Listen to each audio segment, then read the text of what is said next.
Hey guys, welcome back for the weekly updates. So the winner from the poll yesterday is Bitcoin Cash. So I'm going to be doing technical analysis on Bitcoin Cash versus BTC and Bitcoin Cash versus USD, and I'm gonna be going over BTC USD very quick as well. Two things that I wanted to comment very quick before I start. I see a lot of interest lately for wheat stocks. I think it's such a hot industry right now. So actually I ran a poll the other day inside my premium group asking the guys and the girls there if they would be interested in wheat stocks technical analysis, and half of them are interested. The other half are either not interested or didn't answer. So I decided I would create a separate chat room dedicated for wheat stocks only. Actually, I created the group already. Some of the premium members are joining here already. We're sharing charts, not only charts, but also links with news.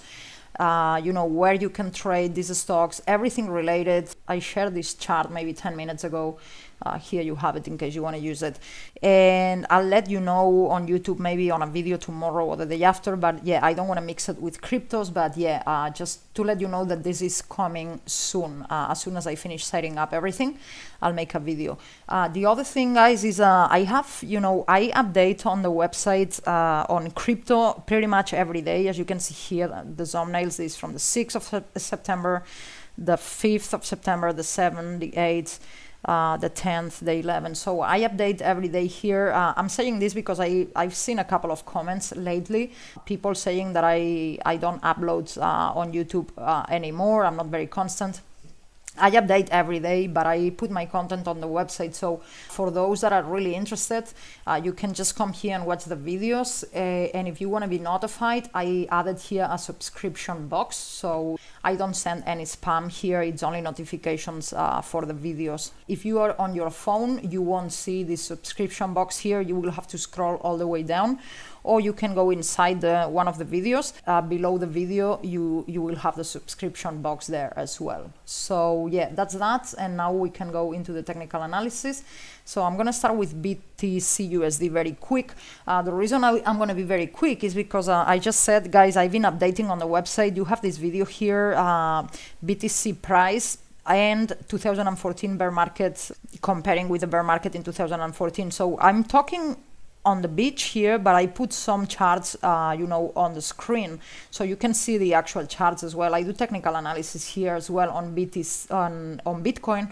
So there's absolutely nothing new that I can say that I didn't say already in other videos. In this video and also in another video, I think it was the previous week on YouTube, I have been saying that once 6,000 breaks, I expect the price to go to 5,000 and then bounce on 5,000 because it's going to be very strong support here from the previous peak, and then go back up and retest 6,000 as a resistance and get rejected and continue the bear market. This is the most likely possibility, what I think it's more probable. However, I have also been showing the monthly chart, and we are finding support on the 20-month moving average, which, you know, has held as a support since forever. So it's not impossible that we find support there, which is at around 6,000, and we start bouncing here and continuing the bear market. And that would represent that this is not a bear market, this is only a correction within the bull market, and we would be continuing here. It's not impossible that 20-month moving average could hold. However, I find it a lot less likely. And once the monthly candle closes below the 20-month moving average, if that happens, that's going to be really, really bearish. And I would be expecting, you know, a big drop from there. And also, this is what happened in 2014. We're basically repeating the same story here. If you see, I said that in my last video on the beach as well. So please, guys, go and watch it if you didn't. 400 held here for almost 1 year, as you can see. Not exactly 1 year, but for a very long time. I think it was like 190 days.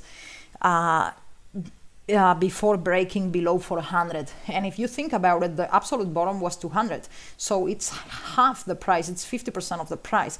Yes, it took a very long time to break, but it's what we're doing now at 6,000.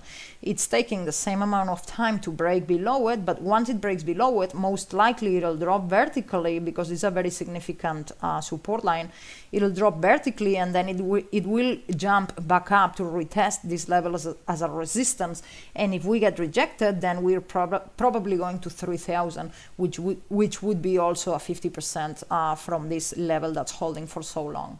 So I hope this makes sense, guys. Yeah, go watch the video if you haven't. I don't want to repeat this for all the people that already watched, you know, those videos.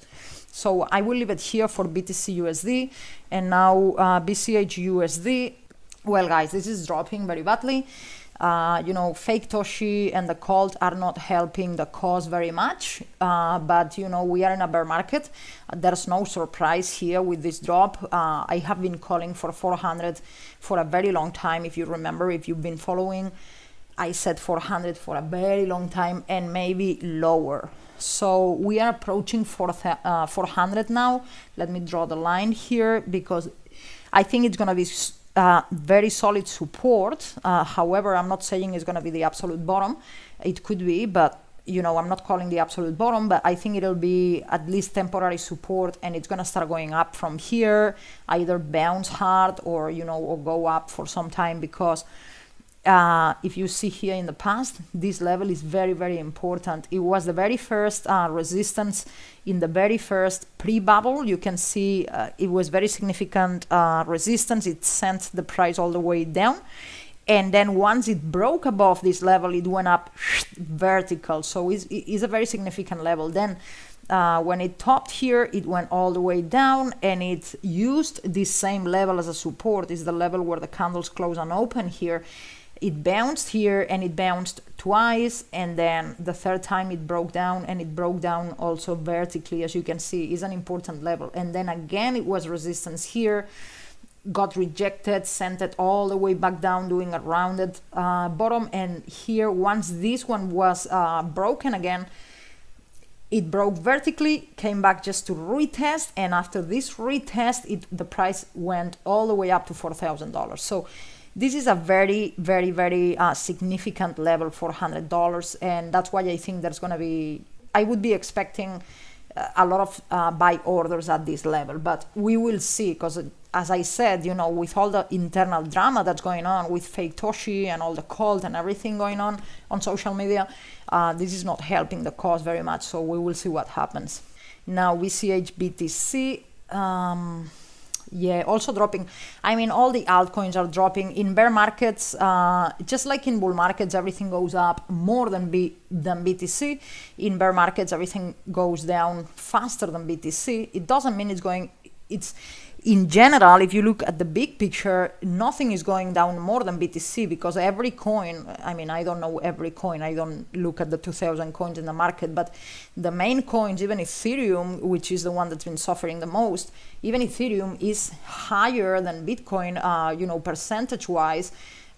It's a lot higher than BTC. If you look at the last 1 year, 1 year and a half, it grew a lot more, even at the current price after the drop, because during the bull market, it went up a lot more. So it's, you know, same with Bitcoin Cash, same with, even with Litecoin, same with, you know, most of the altcoins. I mean, it went up to half, more than half a Bitcoin here during the bull market.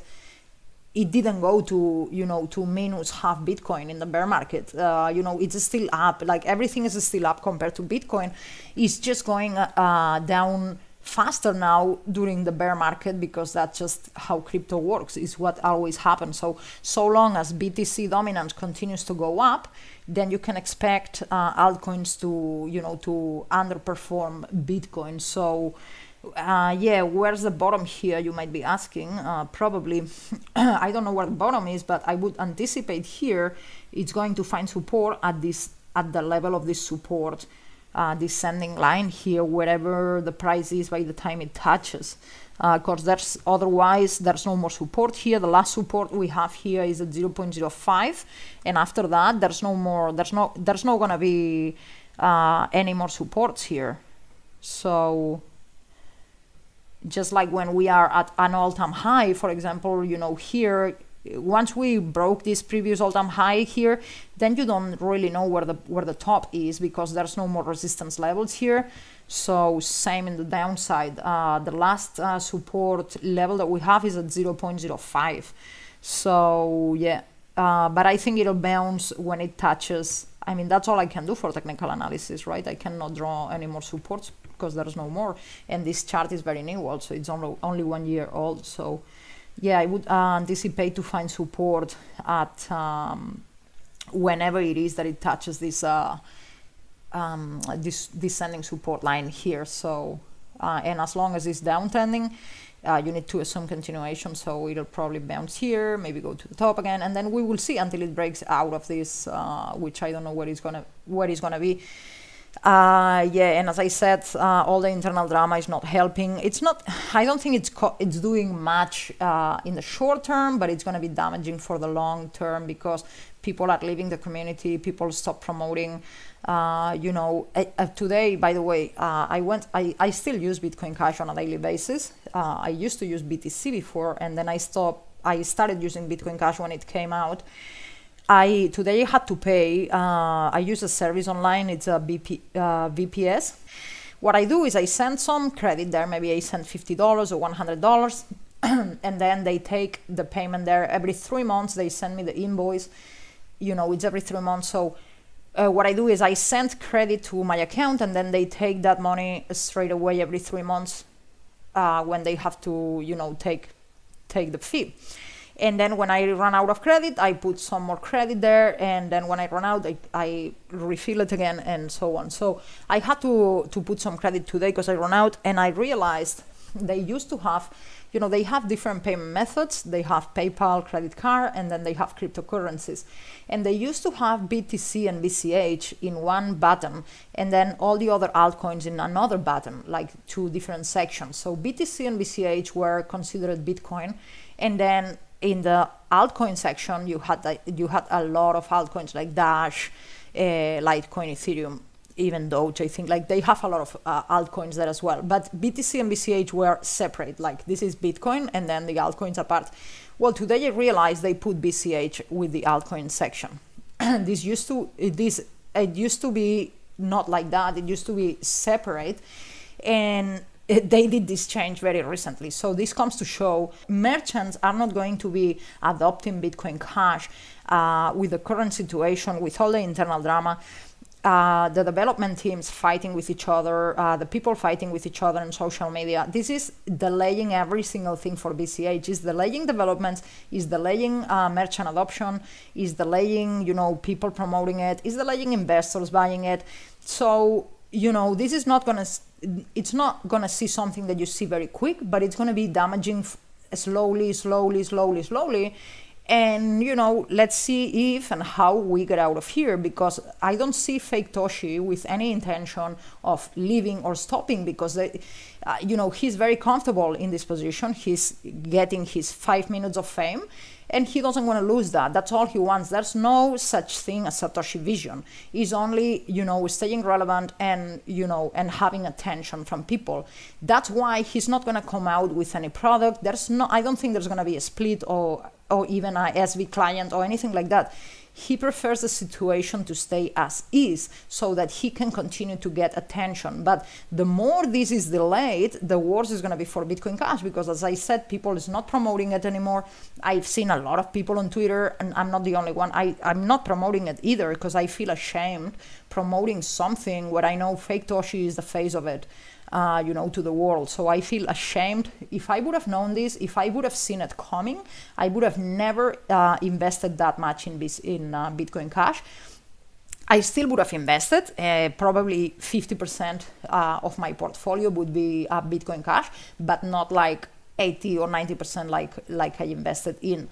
But, you know, I didn't see it coming. What can I do? You know, there's nothing I can do now. Now it's not the time to exit, not Bitcoin Cash, but anything, because obviously it's too low, and I'm not really worried about the USD price, but I'm a little bit worried when it comes to other cryptos, BTC and other cryptos, because tech waits for no one, and if you know, this drama and these internal conflicts causes delays when it comes to decision making, when it comes to the software, you know, there's a lot of competition out there. The same thing that I see happening for BTC, which is I don't think they are moving fast enough when it comes to, you know, the Lightning Network and everything. The same thing, the same potential risk is for Bitcoin Cash right now because of all this internal drama. So yeah, that was my rant for BCH and Faketoshi. I'll leave it here. I'll continue to update, guys. And yeah, sorry, I don't have a lot new to say for the technical analysis either. That's all that I can see for right now. So yeah, guys, thanks for watching, and I'll see you soon. Bye.